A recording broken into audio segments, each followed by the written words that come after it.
Winston Engineering.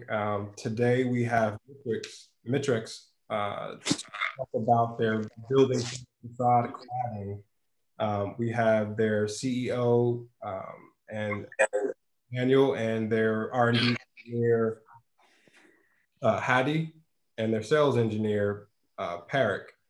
Just a quick intro on Winston Engineering.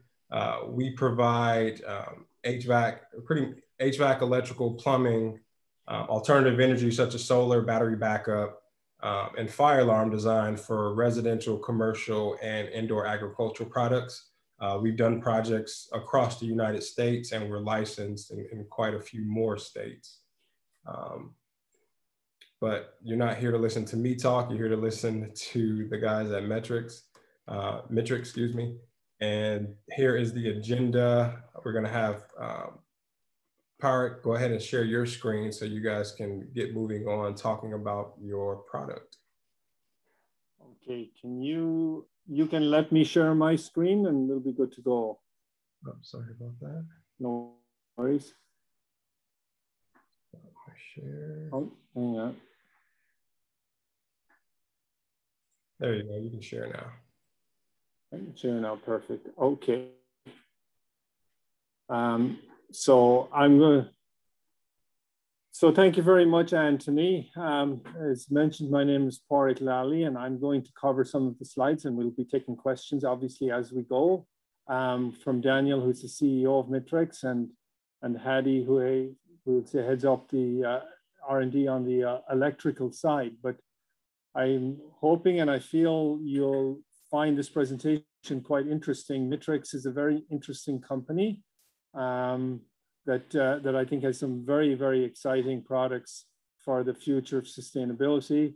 And as we get into low carbon and low energy buildings, I think Mitrex provides an addition to that environment that I think you'll find very useful. So we're talking about building integrated solar technology. And if we can speak to Mitrex's mission, and Daniel can talk to this more as well, but the mission is to be a catalyst to accelerate the adoption of sustainable energy generating human-made structures. So effectively, Mitrex's mission is to take human structures, buildings, roads, vehicles in the future, and turn them into electricity generating structures.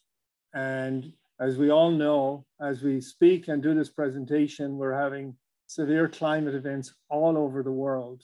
We're having significant impacts from climate change, and this needs to be mitigated and reversed as quickly as possible.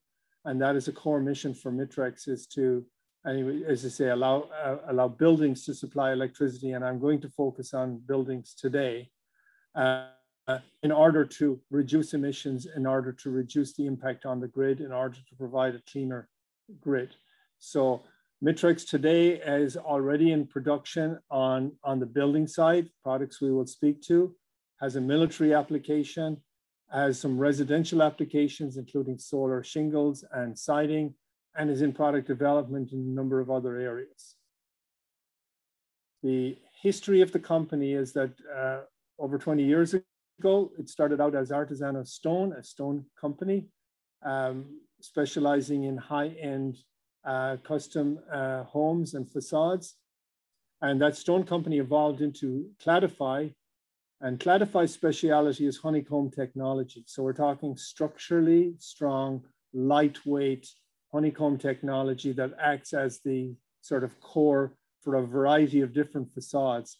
And Cladify has done many, many projects in the local area. So we're just, again, for information, Mitrex is based in Toronto, in Ontario, but is expanding and will plan to expand into the US in the not too distant future.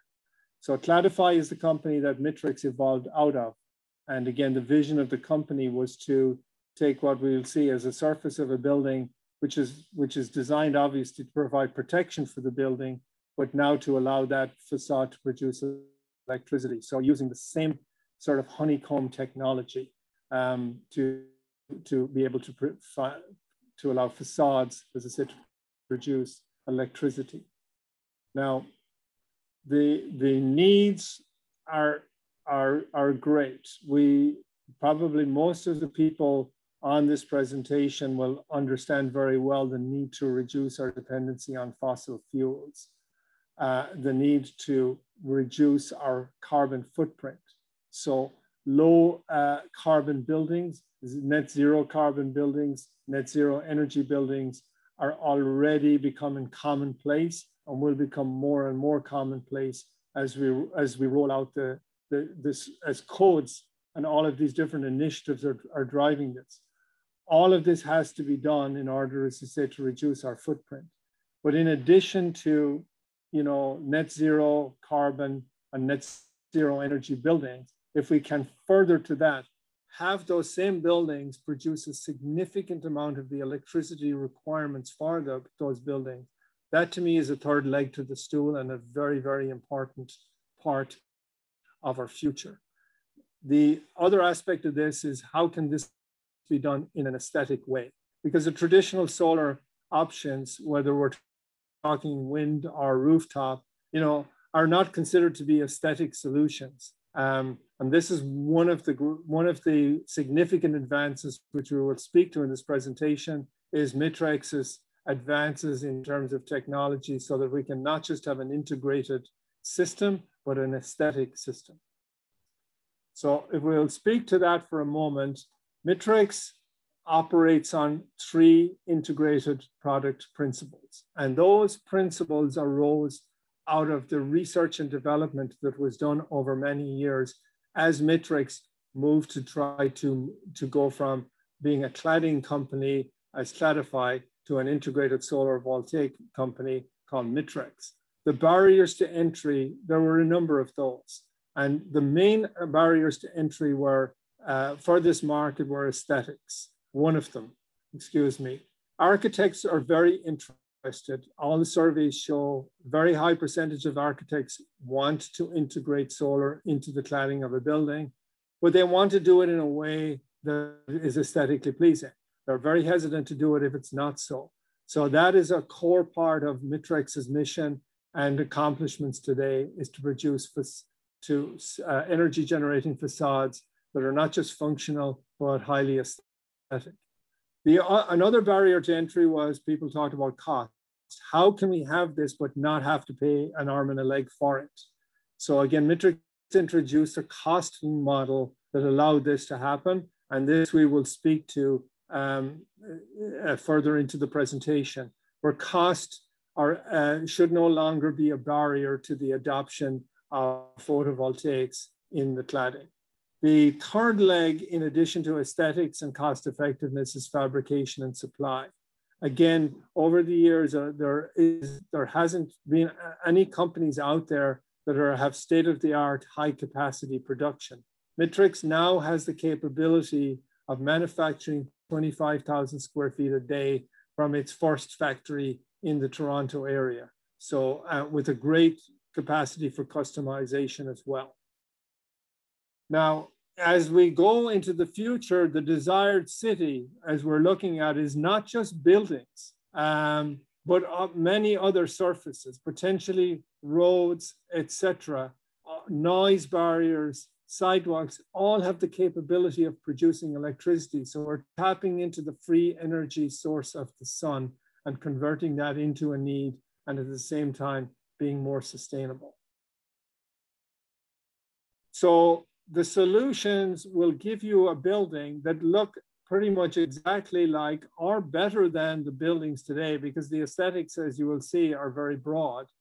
And the electrical side is integrated seamlessly into this. So as I say, all of the electrical portion is not visible, but on the back end, you have, the basic requirements, combiner box, inverter to convert the AC the direct current to AC current for use in the building.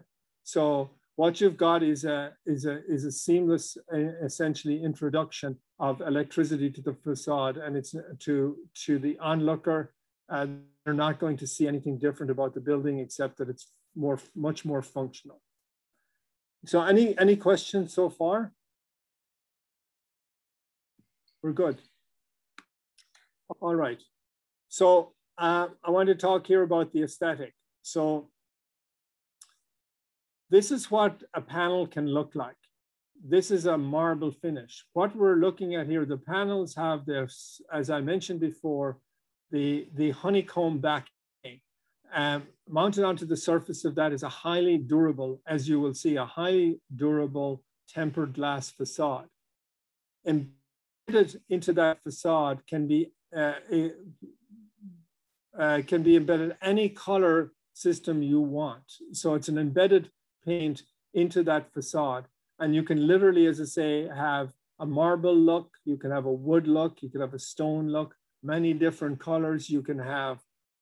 If a client wanted their logo embedded into the cladding, that could be possible too. So from an architectural standpoint, you can have the appearance of anything you want. So in many aspects, you're now getting a broader range of possibilities than you would have with more traditional cladding materials.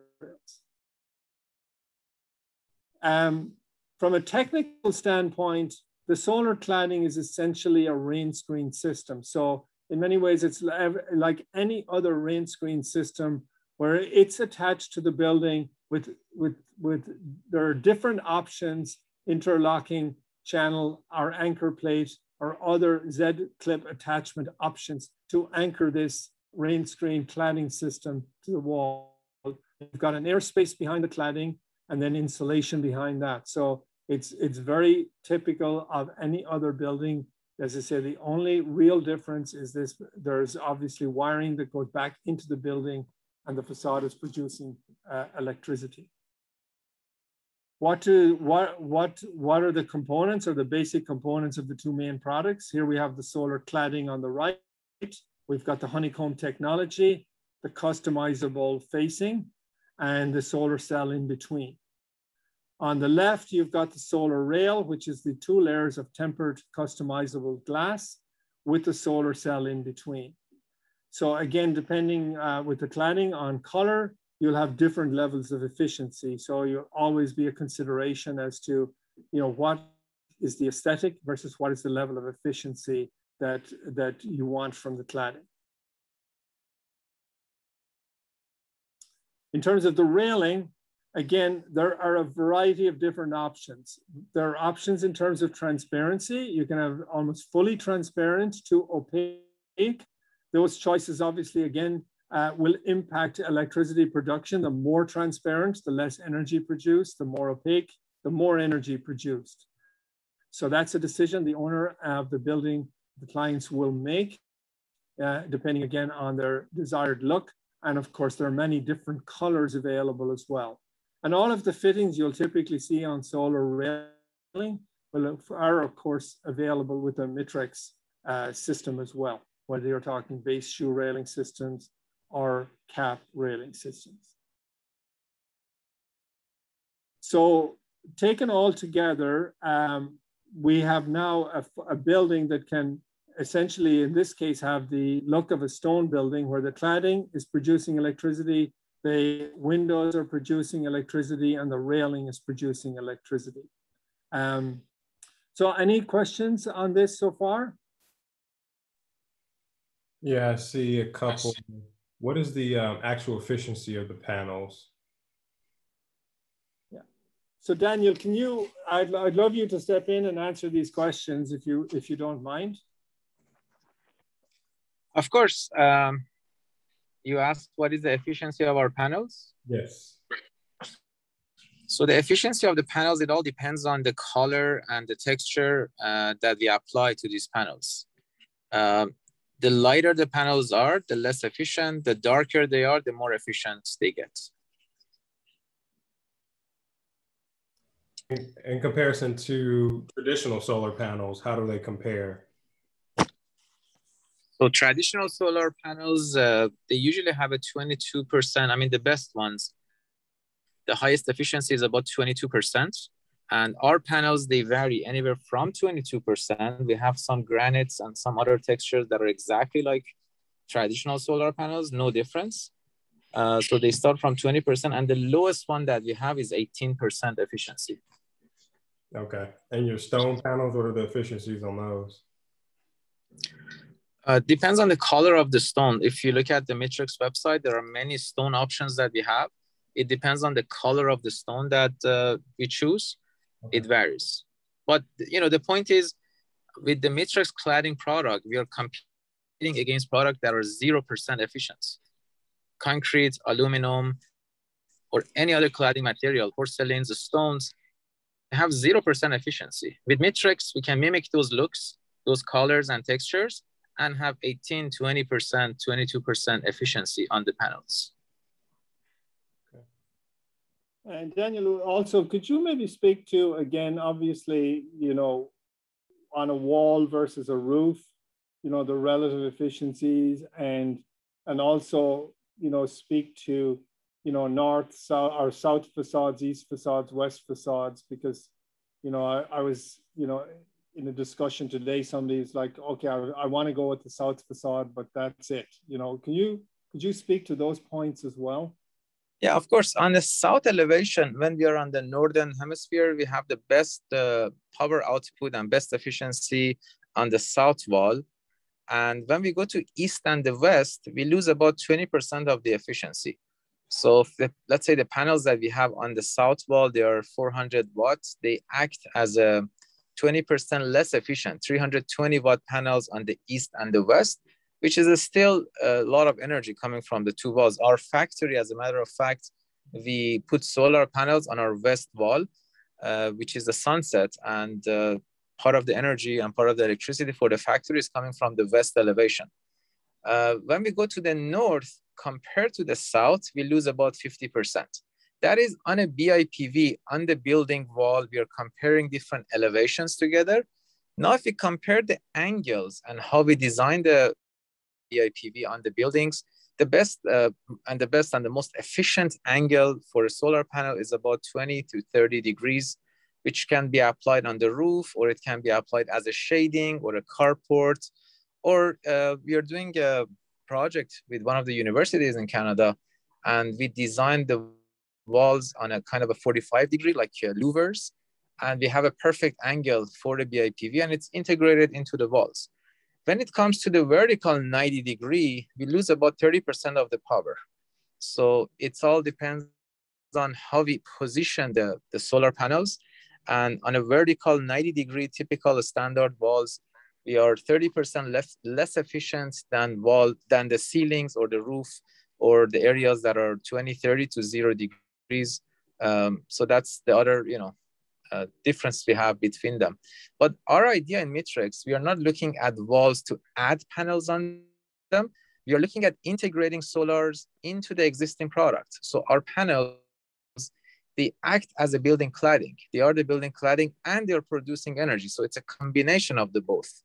The attachment details, the connection, the labor, it's all built in. Once we install the panel, we install the cladding and we install the solar panel. It's a hybrid product.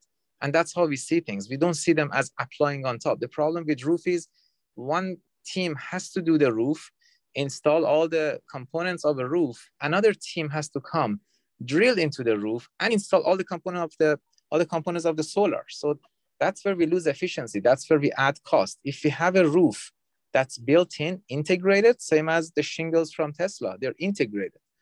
So that cut down the cost and that makes it more effective. There are cases that the numbers don't work. I mean, the Tesla shingles was an example. The numbers, they do not work because shingles are too cheap. They're not comparable to solar, but it is going there. It's a direction. They're innovating and they're developing, same as what we are doing here. And the product that we launch are the product that they actually make sense. We can have a solar shingle in 3 months. We can have it certified, ready, but in my opinion, I don't think it makes sense to have solar shingles because of the cost. So the cladding was one of the products that we launched. The railing is another one. And the glass that goes into the windows, it's another one. So these are products that are competitive in price, and it makes sense to integrate solar into them. Okay, Eric, we got a few more questions, but let's save them to the end so you can get through your presentation. No problem, that's fine. So this is a little demonstration here, I'm going to show everybody, and this is a demonstration on the sort of the strength, durability, and fire resistance of these materials. Because obviously I think that those are questions that structural engineers will have. So these are just some impact tests here of the Mitrex system versus, in this case, a stone cladding. These are a couple of structural tests here. On the left, you see the solar cladding, on the right, some glass. So you can see this honeycomb backing provides great strength. But even the solar rail, where we're talking 2 layers of tempered glass with the panel in between, has a lot of strength. In terms of fire safety, well, all of the materials in here are essentially fire safe. The system has passed full-scale fire testing in Canada, which is extremely stringent, and will very soon have the same in the US. So, good demonstration of impact resistance. And so here, of course, yeah, we're just talking about, again, what happens in hail. So highly durable surface. And again, here's a pretty interesting demonstration on the capacity of the solar rail to withstand significant impact. And then lastly, we're looking here at what if we see some levels of vandalism or staining of the facade. You know, there's a great deal of thought has gone into this, from fade resistance to being very easy to clean, to being highly durable. So the technology in this facade is as I say, very in depth. So as I said, that's just for the engineers. Now, in terms of process, I mean, Mitrex is used to going through, being with the client through all stages of the process. You know, we can do an analysis of any building, provided a set of plans, and that would include, you know, shading analysis, the capacity to understand the capacity of the system today and in the future. So try to factor in what other buildings might be built around, what kind of trees are around that might cause shading in the future. And obviously, if there's significant areas of a building that are going to be shaded, they won't be BIPV panels. They will be what we would call regular dummy panels, and everything else would be BIPV. So all of that is part of the analysis. And then, of course, planning, budget assessment, value engineering, all the way through to, you know, project management. So Mitrex has obviously all of these capabilities. Now, we spoke a little bit earlier about affordability. We spoke about 3 sort of legs to the Mitrex that are core to Mitrex's thinking: aesthetics of products, number 1; cost, number 2; state-of-the-art production, number 3. On the cost side, so there are 2 options here. So if a client wants this technology, but does not have the upfront capital that would be necessary because obviously solar technology in a cladding is going to cost more than just a simple cladding itself. If the client doesn't have the capital for the incremental extra cost, Mitrex offers a 30-year contract where the building owner owns the solar product, but Mitrex will provide a turnkey service. And that turnkey service can include maintenance of the system for that period of time. So that's a pretty strong guarantee from Mitrex and a strong faith in the product. And in addition to that, Mitrex then would own the electricity generated, but sell it back to the building at a lower than electricity cost from the grid. In local market here, we're talking about 3 cents a kilowatt hour. And I'll cover the numbers of that soon. There's also a direct purchase agreement, which is a traditional model. In this instance, the building owner owns the products, owns the electricity generated. There would be a turnkey service is offered, but not full maintenance of the system. But the owner has full ownership, as I say, of the electricity generated, and that provides a pretty high return on investment, a very quick payback period. And I'll speak to that here. So I'm just going to enlarge this slightly to make it a little bit easier to read.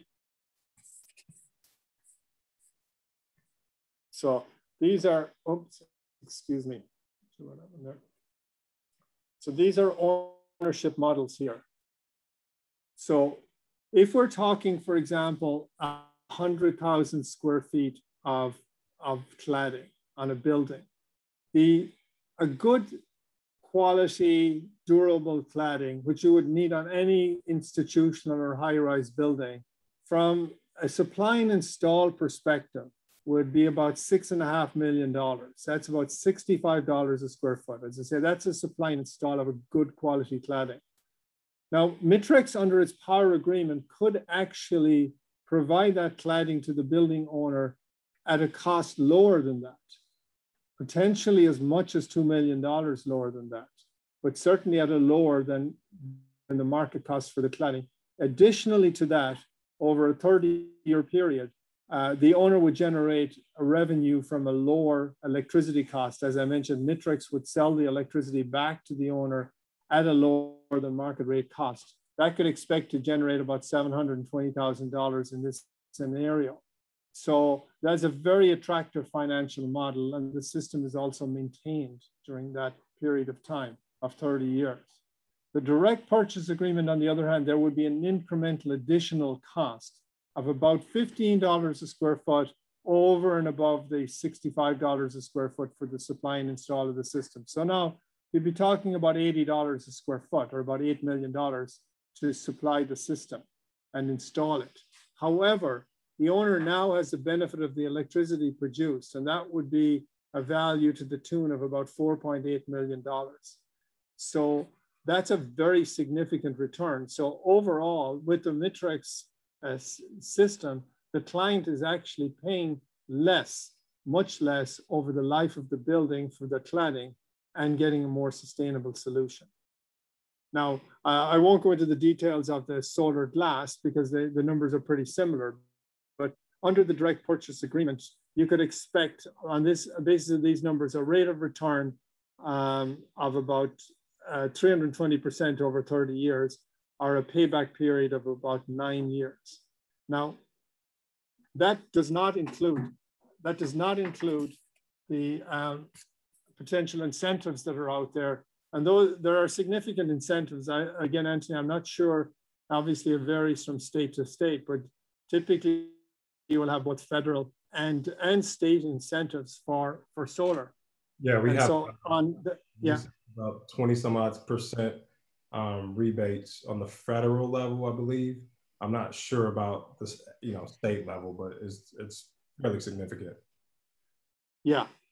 So when you add that in addition to just the straight financial model, in many ways, like this becomes like pretty much, I think, a no-brainer. Like it's hard for me to imagine that in 5 years' time, that every building isn't going to be seriously considering or using this option. Not every building, but the vast majority. And again, we're talking here too about high-rise construction where the wall surface area is much greater than the roof surface area. So this is an area of the market where there can be enormous benefits from this technology. If you look at it in terms of what the impact would be from simply just one building over a 30-year period, you're talking about 30 of that size, about 100,000 square feet of cladding, about 13 million kilowatt hours. And that's like 1,700 homes or 6 million trees planted, 9,000 tons of CO2. If you took the same scenario for say 50 buildings and took it over a time scale between now and 2050, less than 30 years, we're talking about 7.5 billion tons of CO2 or 5 billion trees planted. So this is a technology that has enormous benefits from a sustainability perspective and even from a financial perspective. But it's also technology that can be scaled up pretty quickly. And again, I don't know, Daniel, if you want to speak to that. Obviously, there's the factory up and running in Toronto, but did you want to talk about, obviously, since the audience here is going to be on the West Coast and the South, about what the plans will be for the future? Yeah, of course. And to put it in perspective, the Canadian government, they have a mandate to plant 2 billion trees by 2050. And doing a few buildings a year, until 2050, that will have an impact 2.5 times the government of Canada for the next 30 years on planting trees. This is the equivalent of 2.5 times of what they're trying to achieve. So this is the power of integration and compounding over many years to come. And we just opened our first offices on the West Coast, and one in LA, and we opened one office in New York. And our next plant for 2020, end of 2022 or 2023, is to be on the West Coast as well. So this is just the first one we did for Toronto, and our plan is to have 10 to 14 of them throughout North America. As Parag said, we will see this trend, and we will see the change coming into the building industry. And we want to be one of the first one and one of the leaders in production of integrated solar products. Any questions on your end, Anthony? I'm sure there's probably a few things pouring up there. Just the last slide. No, we're getting close to the end. We're talking about some of the benefits, so we're getting close to the end. So please, I'd much rather about what type of solar cells do you guys use, and do you produce the cells yourself? So we have 2 different types of solar cells that we use. One is the monocrystalline, and the other one is a type of thin film. The one that's a thin film, it's being done internally. It's part of our product. We produce them in-house. The one that's a monocrystalline, we purchase them from our suppliers in US. And these are the 2 different types we are using right now. We are working on different technologies, which are perovskites and some other technologies, but they're coming down the road. We're just doing the testing right now. Question I had, you guys mentioned potentially using these in roads, which I thought was pretty cool. Have you guys done this in the real world, and what type of weights of vehicles can you expect that these things will take? Not yet. No, we haven't done the testing on the roads yet. That's part of our product roadmap. Yeah. We are working on highway noise barriers. And as for the roads, the way I see the roads, it's not going to be achieved by the technologies that we have with the monocrystalline or the thin film. It's going to be too expensive. So I'm hoping our other technologies, as we develop in the coming months, we can integrate the solar into the road. And if you remember what I said, it has to make sense from the customer point of view. So I haven't seen a product that makes sense yet. Everything we have done is just too expensive. They may look good, but they are not going to take over the world. They take over the road in the world. So it's going to be very limited to, maybe we do a 1 kilometer road or 2 kilometer road, but that's not going to make a difference. We are looking for solutions that truly make an impact and make a difference. Okay. Have you guys considered sidewalks, since technically cars aren't supposed to drive on them? Sorry, I didn't get the question. Sidewalks, have you guys looked into putting them into sidewalks? That way you don't have to worry about so much of the weight requirements. The weight is not an issue. The weight is actually pretty, simple for us to manage. It's the cost of integration, the repair work, and the maintenance that needs to be addressed. For the sidewalks, yes, that's going to be an earlier product to release, probably end this year, early 2022. We already have done the testing. We already have seen the product, and the prototyping is done. And it's not much different from the other products we have on the sidewalk.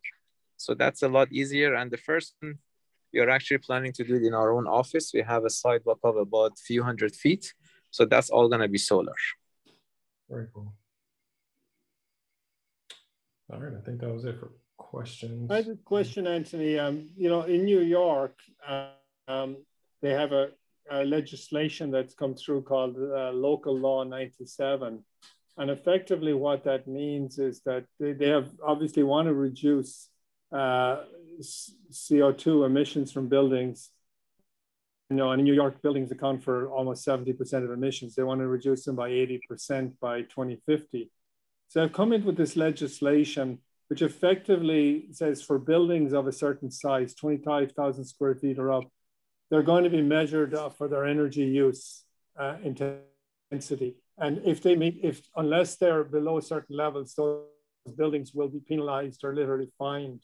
So what's starting to happen is buildings, it's about the intensity, energy use intensity, which is obviously a better measure of what's going on of buildings, but the buildings will be forced to meet certain criteria and levels. Is there anything like that do you know of going on in the West Coast? Not that I've heard of. Out here in California, they're implementing where, for instance, new residential has to have solar, right? I believe commercial buildings as well. But in terms of fines and things like that, I'm not sure about that. But I mean, it's here. Even with EV charging, new buildings have to account for EV chargers. So it's become okay.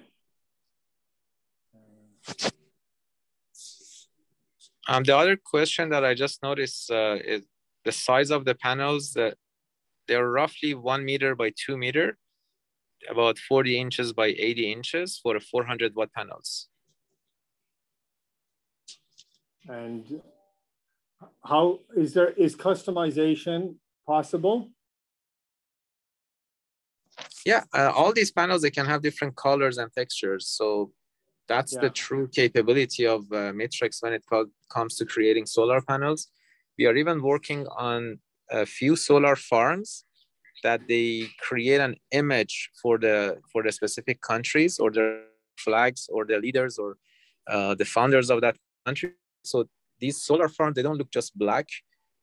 One of the interesting facts about solar farms are because they're too dark and they're absorbing too much of the sun energy, they actually change the environment of that region. So if we turn the Saharas in Africa into the solar, theoretically on the paper, the whole world is off the fossil fuels and nuclear plants, and we don't need anything theoretically. But realistically, those areas, they get so hot and so warm that it changes the environment and it impacts the whole earth. So one of the facts are the solar farms, they shouldn't be so dark, even though it's good for producing energy, just to be more blending with the nature. The whole idea of integration is our products, they need to blend into the nature and into the environment and into the buildings around them. So that is the effect that we can have on the solar panels and creating farms or buildings that are not just sticking out like a sore thumb, they are actually blending with their environments. Interesting. right. I had a question that came up, and it was to do with the building envelope. Obviously, there's, everything has to be wired back into the building. How many, typically connections through the envelope would you have? Because obviously, and how are those addressed in terms of, is it sealed in the way you'll seal a normal penetration? Is there efforts obviously made to minimize that number of penetrations? Can you sort of speak to that? It depends on the size of the building. A typical low to mid-rise, usually they only have one area that we enter the building. Everything else is done with conduits and wiring on the surface of the building. But very large or tall building, 50 to 80 story ones, we sometimes have to enter the building multiple times and basically carry the electricity through the middle shaft in the building versus the surface. And it all comes to the safety features and the efficiency of the lines that we have. We typically increase the voltage throughout the surface of the building to 600 volts. So we have a minimum loss, and that conform with the code for the residential buildings that we have, people inside the buildings, the maximum 600 volts, which is the same power we have in electric cars. And that 600 volts will be carried on to the inverters, which turn into an AC power and then merge into the building electricity grid. So yeah, typically it's one, but sometimes we have to have 2 or 3 enters into the building.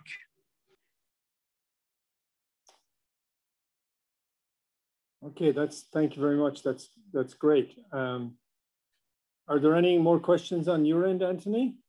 No, I think that was it. Okay.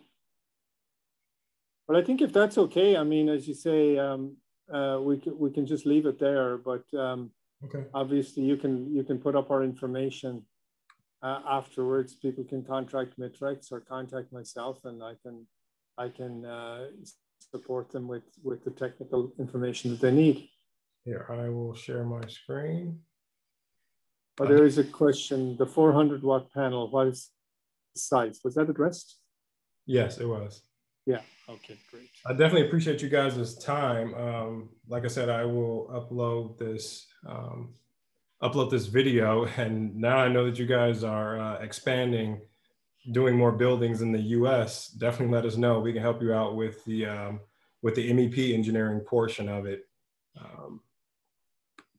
And also future events. Our next webinar is actually going to be next Friday. I should have listed the date and time here, on extraction booths for the cannabis industry. So again, guys, thank you so much for agreeing to do this, and I look forward to working with you.